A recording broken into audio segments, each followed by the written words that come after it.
Welcome to the Finance Garage podcast, your go-to podcast for navigating the world of finance. I'm Jonathan, your financial guide, bringing the latest market trends, investment strategies, and financial news that matters to you. And by the way, I'm also going to share my other passion, which is cars.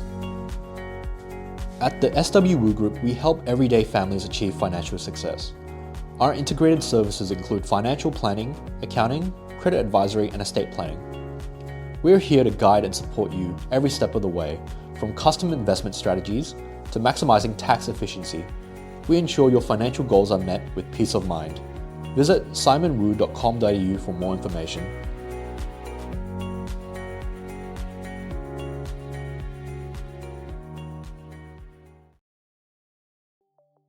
Hey everyone, welcome back to another episode of the Finance Garage. As always, it's Jonathan Wu, Principal and Senior Financial Advisor here at the SWU Group. And today we're back onto the topic of cars. I had the pleasure of interviewing a good friend of mine who I've known for many years, Bashir Naim, who is the head of wholesale and luxury car acquisition for the McCarroll's Group based here in Sydney, to talk about the second-hand market and specifically tips and tricks with regards to procuring a second-hand vehicle. The sort of origin of this episode was based on the fact of my own journey recently trying to find a second-hand Lexus to buy. And obviously, for those of you that have known me for quite a while, I used to be a Lexus brand ambassador for 5 years and had the pleasure of driving many vehicles as part of that program. Now, what I found out is the service levels at Lexus have been excellent, but also they truly build bulletproof cars that are made to stand the test of time. But what if the brand that you're buying is not a brand like Lexus, and there are many brands which are not exactly renowned for their reliability, but also you also have contend with two other major factors, which is obviously price. You yourself might be selling a car into the market and to a wholesaler and having good expectations or reasonable expectations as to what price you'd get for it. And what if you decide to go down the path of going and buying a second-hand car through the private market? What are the tips and traps you have to look at? So with that in mind, I hope everyone enjoys today's interview.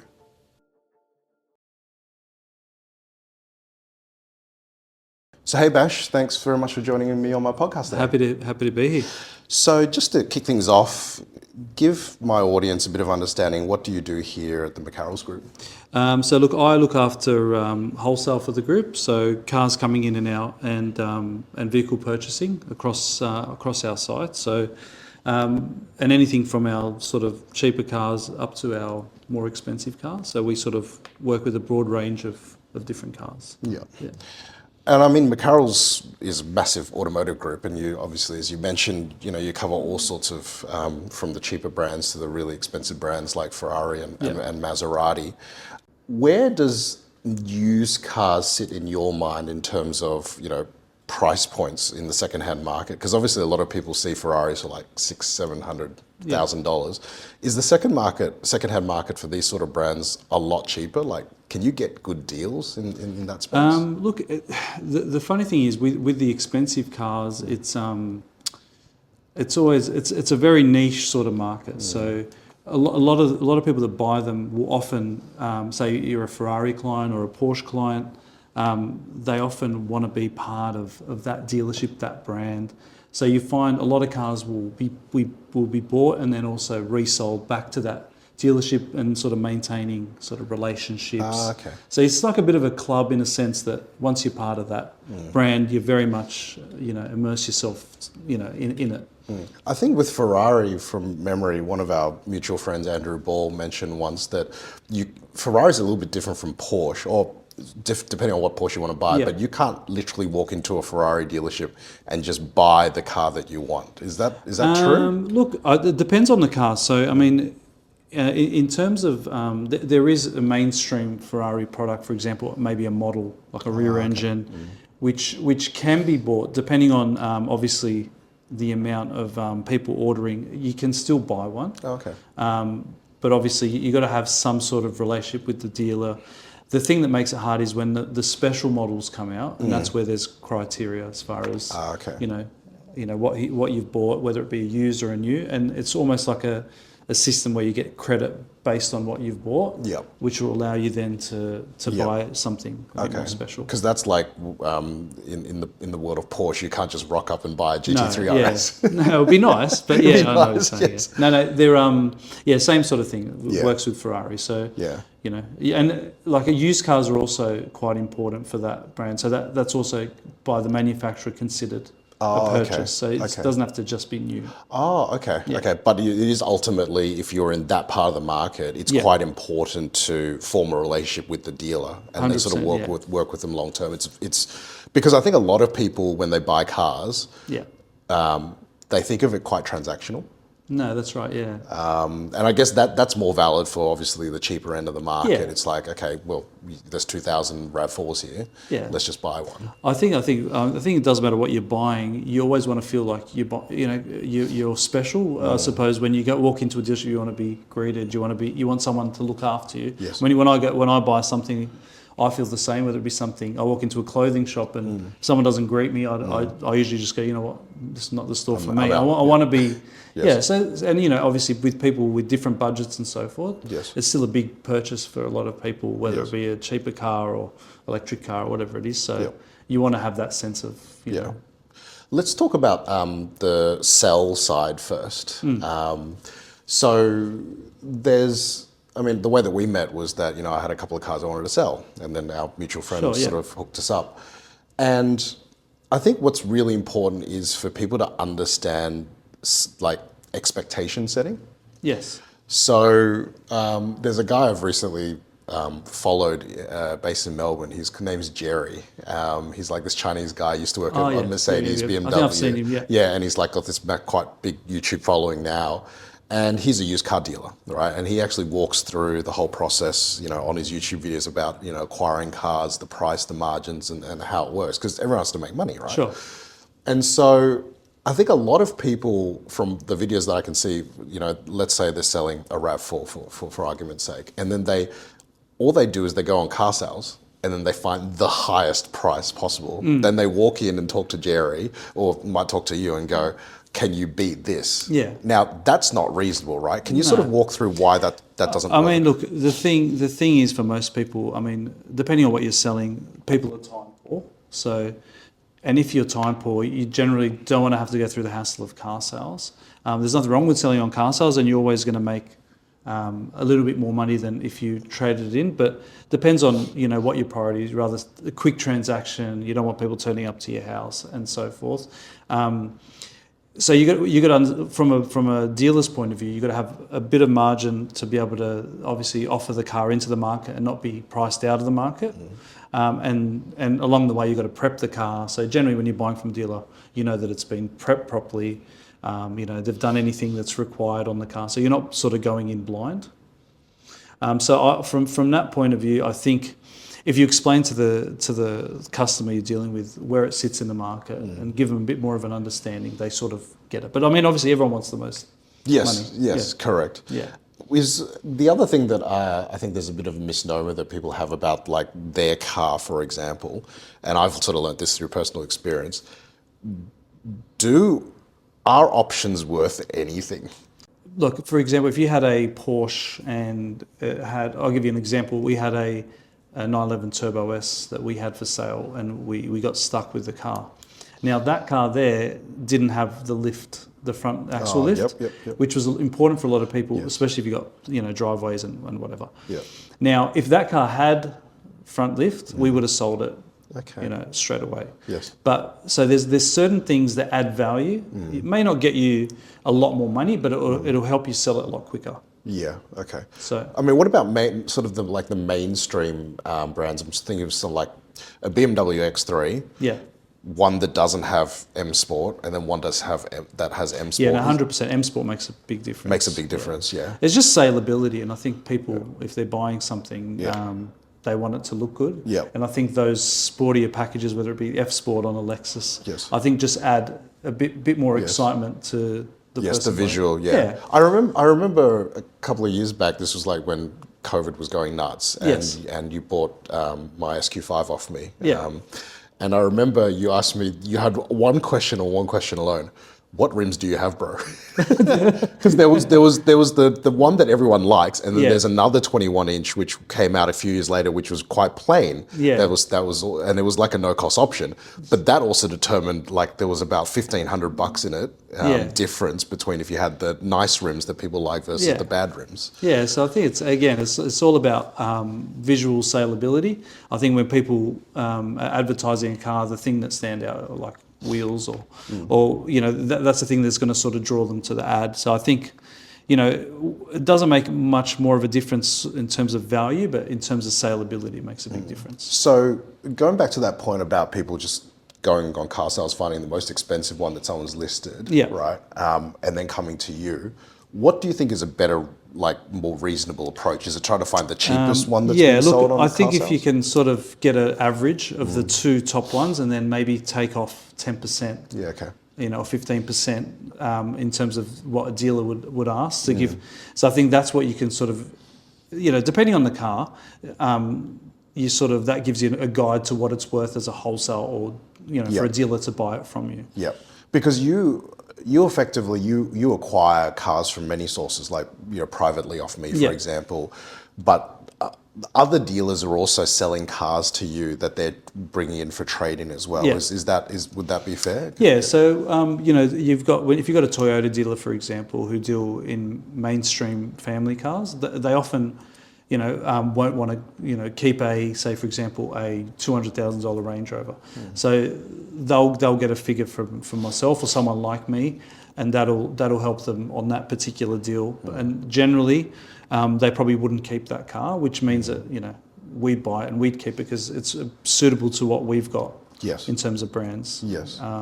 So I suppose it's just trying to find that niche that suits. I mean, we're lucky enough we've got lots of brands. Yeah, that's right. So even if I get a cheaper car, I can put it somewhere. If I get an expensive car, I can put it somewhere. So yeah, because it's interesting, like the interactions that you and I had with the cars that I've sold through to you. Yeah. I remember like the latest example before I got the Porsche was that I had an X6, Yeah. right? And what I found was that there was this massive difference on, you've always looked after me all these years, but the delta or the variance between me giving that car to Porsche, and then they offered me, I think, 80 as a trade-in, and then you were happy to buy it off me for 92.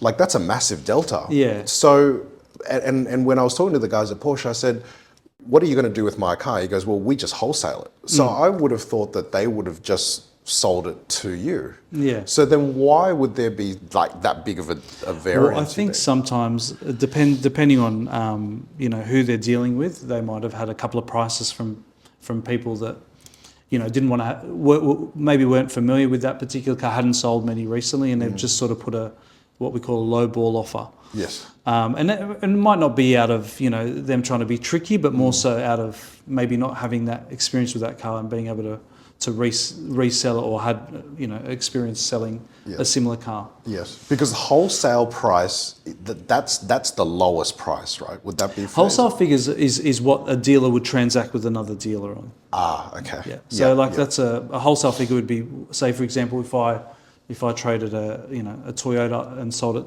to a Toyota dealer, we'd be dealing in wholesale figures, and there's a sort of a range for wholesale as well. Yes. There's high wholesale, low wholesale. Yes. Yes. So Okay. yeah. If we consider, if people are looking for a second-hand car, what is the key difference between buying from a dealer and buying off someone privately? Look, I think if you buy from a dealer, the dealer's done their due diligence as far as looking at the car, inspecting the car, doing a PPSR inspection on the car to make sure there's no Caveats. Yeah, exactly, on the cars or anything like that. Where if you're buying privately, it's something that you can do yourself, but you're going in with an element of risk. I mean, obviously there's a lot of good people out there, but there's probably a few bad ones as well. So if you're buying from a reputable dealer, you're going to get you get the statutory warranty, which is 3 months if the car doesn't have factory warranty, Yep. and they've done all their checks. So you can go in and be comfortable, even though you might pay a little bit more, but you don't have that risk. When you buy cars in and you don't say wholesale to somebody else, and you're prepping it for sale on your floor as a used vehicle, is it a requirement to have the car serviced? Well, look, we generally don't sell anything that with a service due. Because people don't want to come in and spend that extra money. And then they've got to spend money on the car. So we try to prep them to a certain standard so that people are taking a car that they know that is going to be trouble free and they don't have to spend any money on. With the statutory 3-month warranty, because I think it's 3 months or 5,000, is that right? Yes, that's right. Yeah. So does that warranty differ from a factory warranty? No, I think it's pretty much the same thing. So I mean, if the car needs tyres, needs brakes, or there's an electrical problem or something stops working, that's all covered by the dealer. Okay. Which generally, obviously, other than wear and tear, it's different from the sense that we try to prep a car that's roadworthy because we've got to get pink slip, whatever, get it on the road for you. So if it needed tyres, legally we shouldn't be selling it. Yeah, okay. Because I think in Victoria there's a little bit different. Again, going back to like this Jerry guy, because in Victoria I think you need to actually get something called a roadworthy. Pink slip's the same thing. Oh, it is the same. It's the same thing. It is the same thing. Where it differs as well, if you're buying a car interstate and the car's going to go, say for example, from New South Wales to Victoria, in terms of registration, we do what's called a blue slip. Which is a thorough inspection, and that blue slip forms part of the new registration. Okay, and that's to any other state. Yeah, so that's our version of a roadworthy is a blue slip. Okay. But on every car that we sell from a dealership, there needs to be a pink slip, which is also a roadworthy inspection. Because interestingly enough, like when I've watched Jerry's videos, he said roadworthy is actually quite a costly thing. It's not cheap. Yeah, well, it's not cheap, but it's I think it's a couple of $100. Yeah, that's right. Yeah. Let's move to sort of when you're, to help our audience out, when you are acquiring cars in, what are common red flags you're looking for? Look, the things that sort of stand out, we're looking for things like obviously patchy history. So, we try to buy cars with history that we are aware of, that we know that things are being done properly. Some cars have common issues, like, for example, Volkswagens with gearboxes. Audis with oil leaks, things like that. So we already know what to expect, but we hope that those things have been sort of looked at by the customer, and we can generally tell by driving the car, looking at those sort of things, what needs to be done.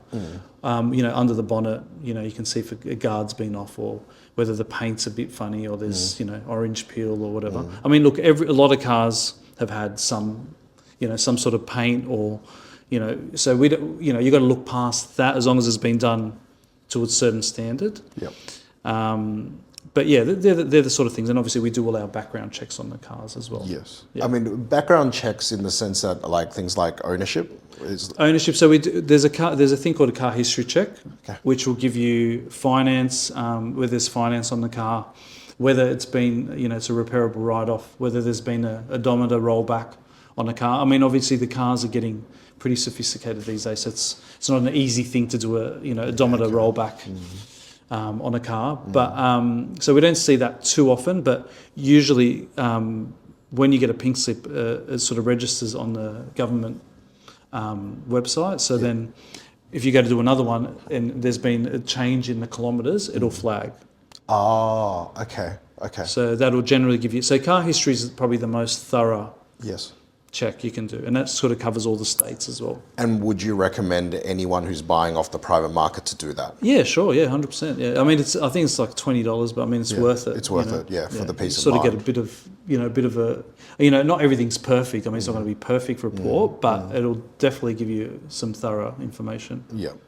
I guess one of the things that a lot of people do look for is the service history, right? Yeah. Now, what's your view on service history? Look, it's getting a bit, to be honest, it's getting very difficult sometimes with service history to get, because Land Rover do an online service history. Yep. So you can go online, put your your VIN number. It'll flag where it's been serviced, the dates, what happened, blah blah. So that's quite good. Now Mercedes do the same thing, but you can't. There's no website, so then you got to contact the dealer that it was serviced at, and then they can look it up. So it's a bit of a painful exercise. Okay. So oftentimes you can get a Mercedes, but you don't know where the service history's been unless they've given you the receipts.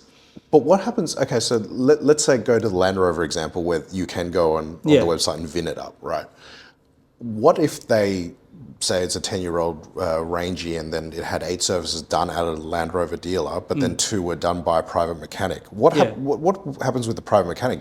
Do they upload information to Not always, no. So that's the issue as well. So you've got you've got obviously Land Rover doing that, but the private mechanic, they're obviously usually old school with receipts. Yes. So then you've got to sort of work back and find out where it's been serviced, who serviced it.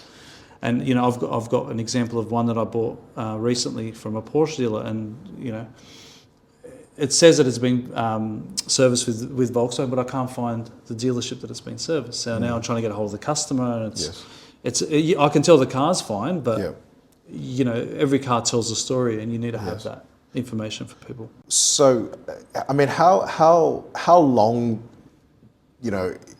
I sort of think like service history to a certain extent, like medical history. Yeah. If it's like a 15-year-old car, and a service, let's say, wasn't done properly for whatever reason, but that service was done like a decade ago, it's not relevant. No, not really. And then also a lot of the dealerships, after a certain amount of time, they disregard the old service history, so it's hard to get. Okay. So it's annoying. It's annoying. For example, like on an old Porsche that's got a good service history, if you lose the book, then you've lost the information. Correct. And oftentimes it's what they call purged out of the system, so you can't get access to it. So purged out of this as an out of Porsche system. Yeah. So that particular dealership, for example, maybe from 2014 have got everything, but before that it's gone. But that's only 10 years ago. Yeah, I know. But I don't know, for some reason I've had a lot of issues with that. Yes. Oh, yeah. Okay. So with regards to when people are going in to buy, let's say, you found something and you query it on car sales, and then you go and, meet the person or whatever, and then let's say, for example, I've had this personally, where I said, car looks fine, and then he started it up and he goes, do you want to buy it? I said, like to test drive it. And he said, well, you're going to have to pay me some money first before test driving it. Does that just sound odd to you? From a dealership, you No, mean? from a private. private. Yeah. I mean, I wouldn't be handing your money over to anybody up front. That's right, yeah. Because you want to sort of look at the car, get it inspected, Yes. do your due diligence. Yes. I think that's a bit... Yes, because I mean, even when I bought my Lexus, like I mentioned to you recently, I had a pre-purchase inspection. Yeah. It cost all of $200. Yeah, right? I mean, it's so worth it, to get a professional to have a look at a car. Correct. It's not a hard thing to do, and it's definitely important. Correct. And then he could tell me exactly how much brakes I had left, rows, pads, wheels, and he actually found a paint issue.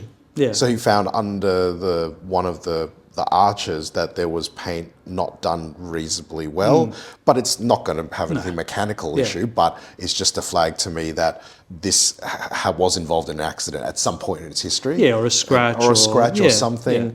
Yeah. But a lot of those things, like, I'm pretty meticulous as a person, but I couldn't see it, right? That's right. Yeah. Under a wheel arch. The other thing I remember they identified was there was a small crack in the rear diff. Again, it's not going to be mechanically, important, but he could see it. No way I would have seen it, right? That's right. In a rear diff.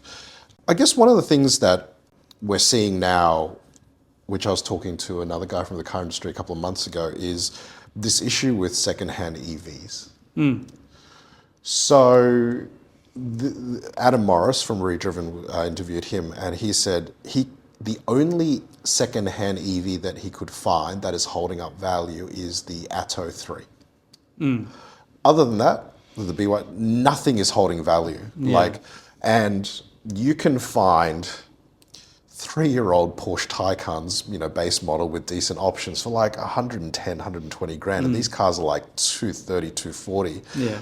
how are you seeing those pricing and expectations being set in the used market? Yeah, look, I think initially, the whole EV thing was a bit of a shock for the system for the car industry, in the sense that it was new. Our infrastructure was not there yet, so there was a few issues, and people don't like change. So, from people's point of view, they didn't want to just jump into an EV.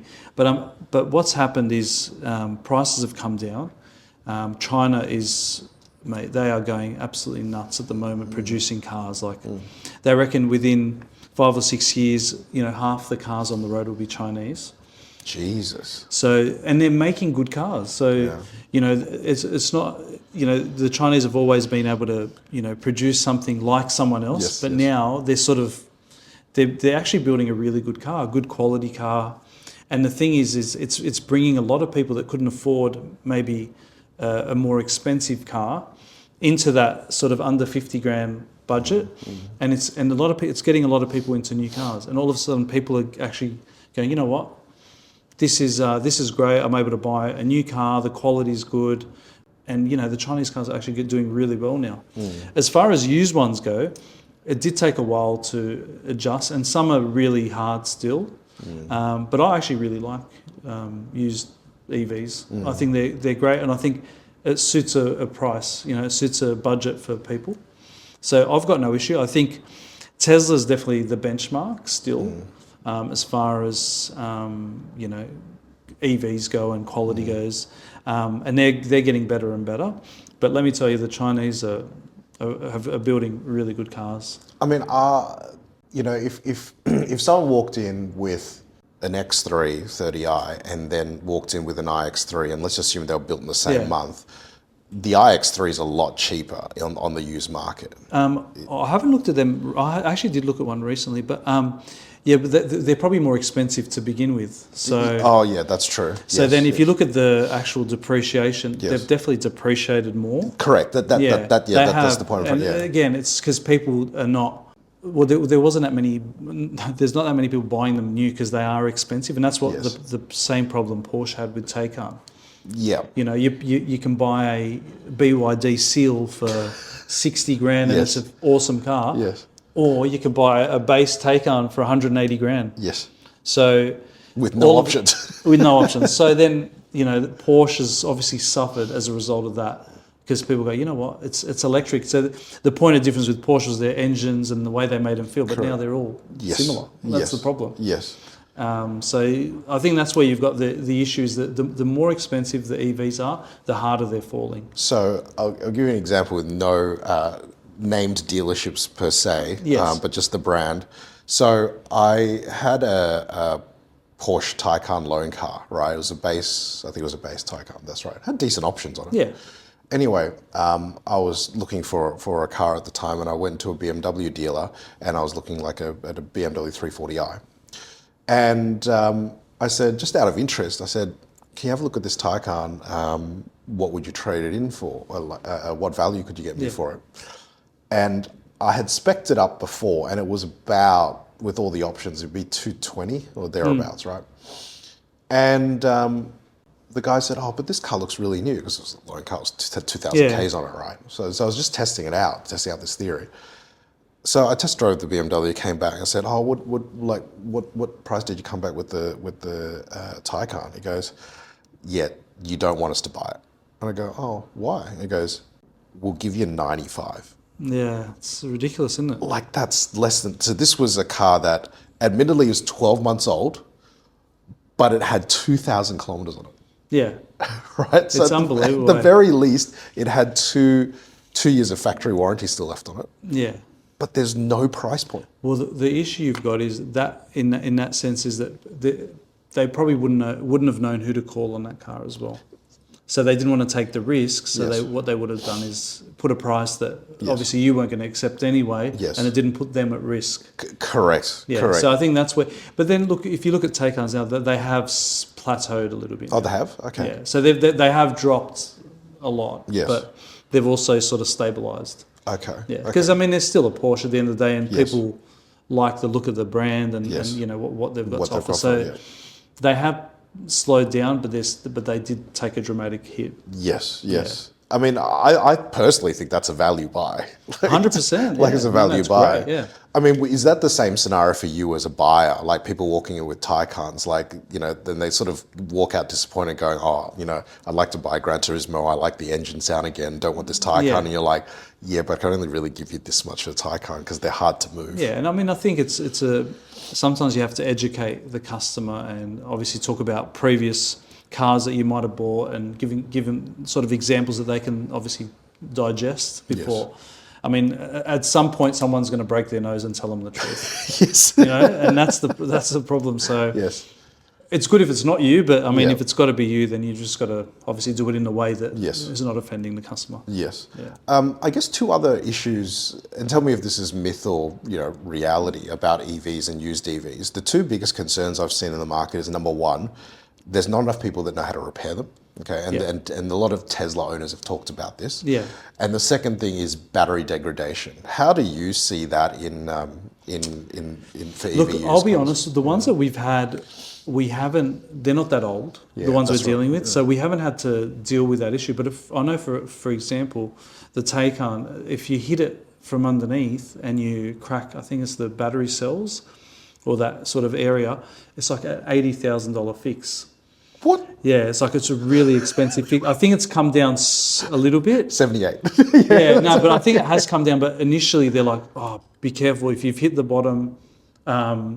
It's pretty easy to do, and it's horrendously expensive. Yeah, but there's some part that you don't want to sort of hit underneath. So then they said, oh, make sure you check it underneath, and because I mean the last thing you want is a bill like that. Yes, geez. So, but does that factor into pricing issues, you think, is the repairer's issue? Because Teslas talk a lot about this too. Well, I mean, that's the thing with those. I think you have to take them back to port. You probably wouldn't send them to a second-hand, a mechanic that does a bit of everything. You definitely want a specialist, or take it back to Porsche or to Tesla, rather than sending it to some random. Have you ever had to repair an EV through? I haven't really had any issues with them, to be honest. Yeah, I haven't had one circumstance that I can think of where we had a problem. But I mean, generally, we try to stay away from some of the older ones. Anyway. Yeah. Okay. Yeah. If I have to price them, I'll price them. But obviously, we'll get it checked out first. Yes. Yes.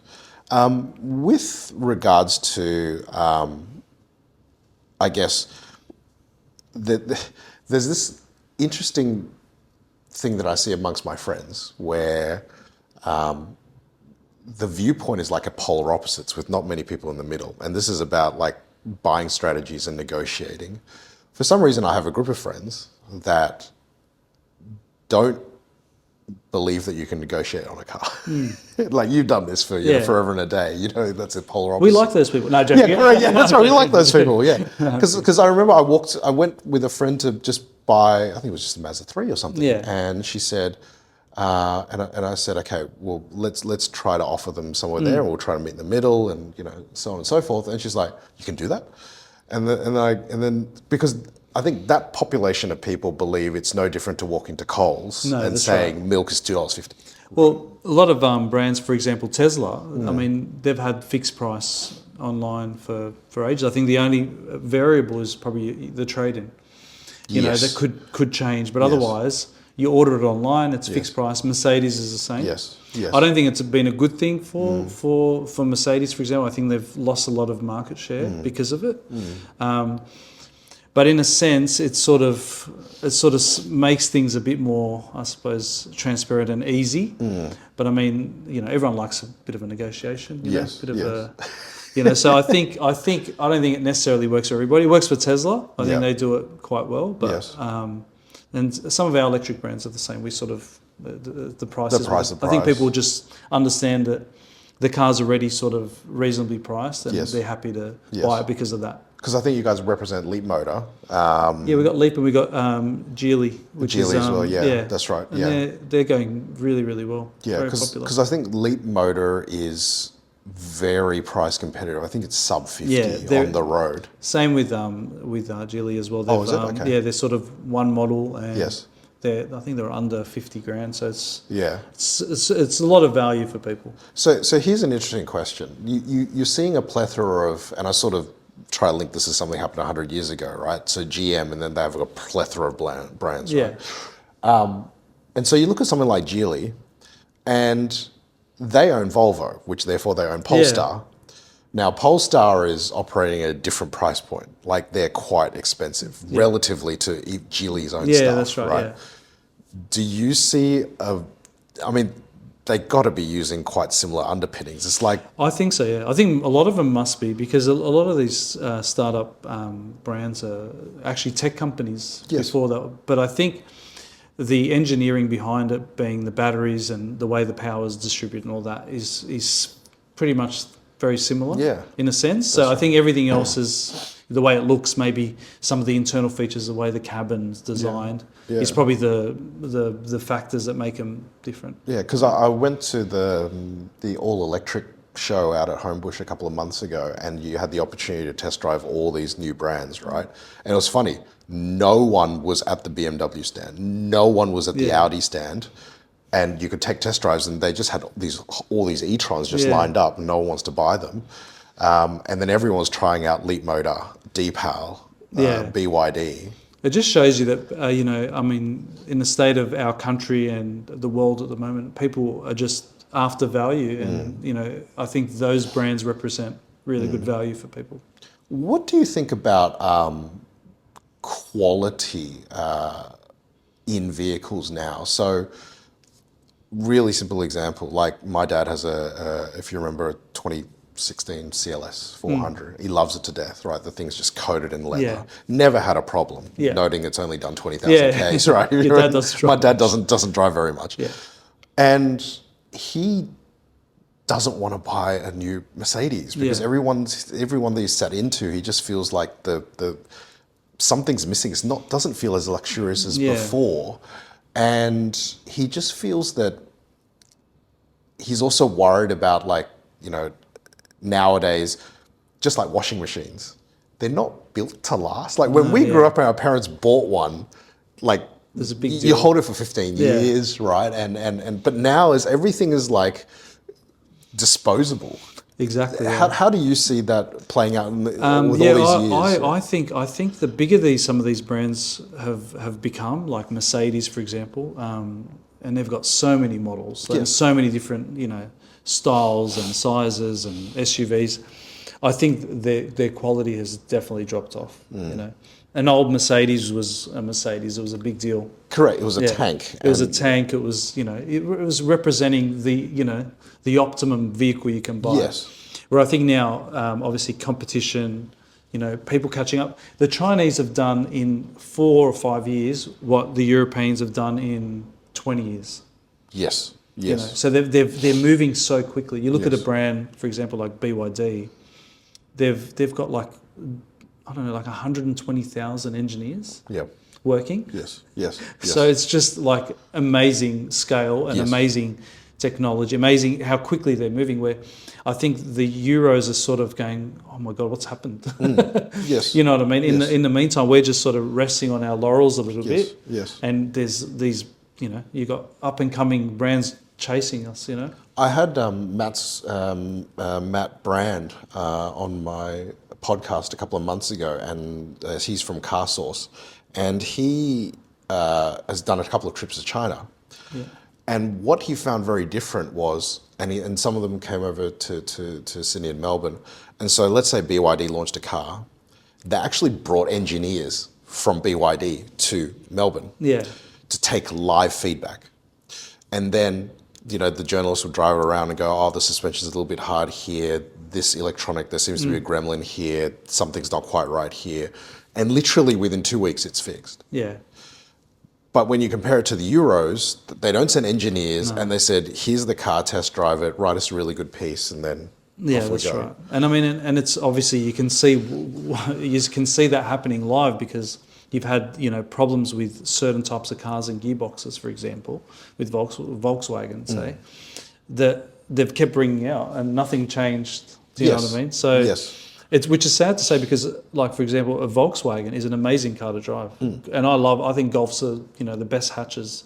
But again, we've had a lot of as they age, they just got a massive common problem which hasn't been dealt with by that. Ready to take the first step in investing, or just looking to continue growing your wealth without being inundated with financial information? With SWU Online Invest, we offer a range of expertly managed portfolios designed to match your investment needs. Whether you're a seasoned investor or just getting started, know that we will work tirelessly to ensure your investments are strategically positioned to maximize your goals. Visit swuonlineinvest.com.au today.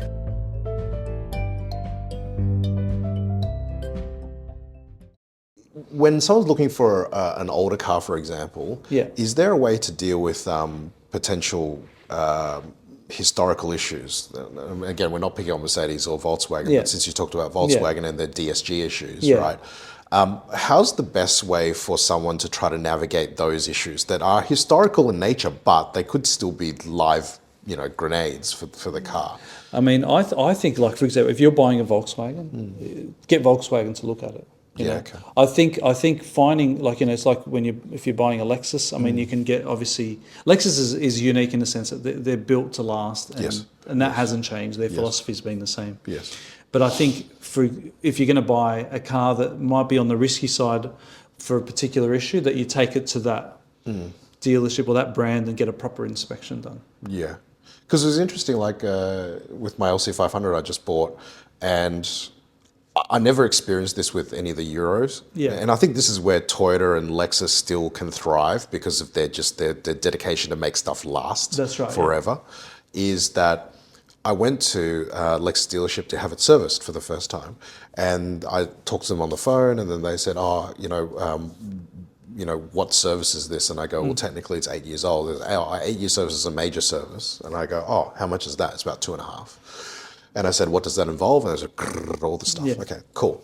And they said, but they unilaterally asked me, how many Ks do you have on it? And I go, 40,000. And he goes, well, that's really low for 8 years, right? Yeah. You could probably just not do it for a while and just do the standard service, which is like 650. Yeah. And they said, you'll still last for a number of years as long as you've got enough pads, rotors, and tires. And that's the feeling that I get that's different about Lexus. Yeah. As you know, that's how I met Andrew. I was a brand ambassador for them for 5 years, and just the way they handle it, the way with their customers, is that whole service mentality is very different. Yeah. You could buy a CT200 hybrid, and they'll treat you the same way as if you bought an LC500. I mean, the Japanese have been, in everything they do, a perfectionists. Yes. And Lexus is obviously Toyotas are probably the most reliable and best sort of vehicle for value after, it doesn't matter how old they are. If they're a Toyota, they'll hold their value. And I think Lexus is like the peak of that. I mean, pick up the service at service time, give you a loan car, drop it back to your home, and just quality. I mean, and they haven't changed. Their philosophy's been the same. Yes, which is awesome. Yeah, I love them. Which is excellent. Last question. Going back to our first point about pricing, how reliable for you or for a customer on the street is Redbook? I think Redbook serves a purpose. It's a collection of data that then spits out, pricing or whatever. I think now there's so much information online that you can access. I don't use Redbook, but I think for a consumer that is sort of unaware, it serves a purpose when you're insuring your car to give you a guide and maybe to give you a guide of what to expect as a trade-in. But again, it's not always right. So it's always good to do your due diligence, have a look what they're selling for online, and then sort of make an educated decision based on that. Because I think one of the issues with Redbook is it doesn't take it's impossible to take into account options. No, that's right. Yeah. And so it's like getting a real estate value off one of those. Yes, without someone looking at your house. They're sort of taking an average of an average of an average. So I think. There's so much information out there now. You can ask ChatGPT maybe. No, that's right. Yeah, that's true. and it'll probably still find the answer out of Redbook for you anyway. Yeah. I mean, the thing that I find fascinating is how fast markets move, right? Yeah. I remember when you bought my SQ5, the price was ridiculous, right? That Yeah. was that COVID overhang. And actually, this is sort of the last question. I mean, that's all over, right? 100%. Yeah, I think the issue we had before is that we didn't have supply of new cars, but now that the supply's right up there and things are back to normal, used cars have settled right down. So there's still obviously a very important part of a dealership, that used car division, buying used cars, selling used cars, but they're definitely back to the sort of normal. So I mean, people still have COVID expectations sometimes, but Really? Oh, so yeah, they're still, because people did so well over that period. They're like, I've had a car for 10 years and I've got my money back. It's great. But I think it has definitely gone back to normal. Yeah. Yes. Yeah. Excellent. All right. Well, Bash, thanks very much for your time. Mate, it's been a pleasure. Thank Thank you. you. Thanks.